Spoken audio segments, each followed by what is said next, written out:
சூத்திரத்தை பெற முடியும். அப்போ N2 + H2O இதுதான் என்னது சமன்பாடு. இப்போ இந்த ஒரு தாக்கம் தரப்பட்டிருக்கு. இந்த தாக்கத்துல ஒரு சமன்பாடும் எங்களுக்கு கிடைச்சாச்சு. இந்த சமன்பாட்டை நாங்க என்ன செய்யணும், முதல்ல சமப்படுத்தணும். இப்போ சமப்படுத்திக்க என்ன மாதிரி, இப்போ இதுல இருக்கிற குறியீடு ABயை வச்சுக்கொண்டே நாங்க என்ன செய்யலாம், சமப்படுத்தலாம். அப்படி சமப்படுத்திக்கல என்னென்ன A பங்கு இங்க இருக்குண்டா, இந்த அம்புக்குறிக்கு இடது பக்கம் A இருக்குண்டா வலது பக்கம் என்ன இருக்கணும்டா A எண்ணிக்கையான அணுக்கள் இருக்கணும். ஆகவே இதை சமப்படுத்துறதுக்காக இங்கே 2 இருக்குது. ஆகவே அந்த 2 இல்லாமல் செய்யறதுக்காக நான் என்ன செய்ய போறேன்டா, இந்த குறியீட்டிலேயே A/2 என்று போடுறேன். அதே போல இவங்களை நான் என்ன செய்யலாம், B/2.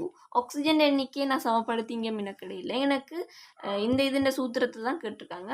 இது மிக அளவு பயன்படுத்தப்பட்டிருக்கிறதுனால அதை பற்றி நான் இங்கே கருதில்லை. இது அவங்க தந்த சமன்பாட்டை வச்சுக்கொண்டு நான் என்ன செய்திருக்கேன்டா, சமப்படுத்தி எடுத்திருக்கேன்.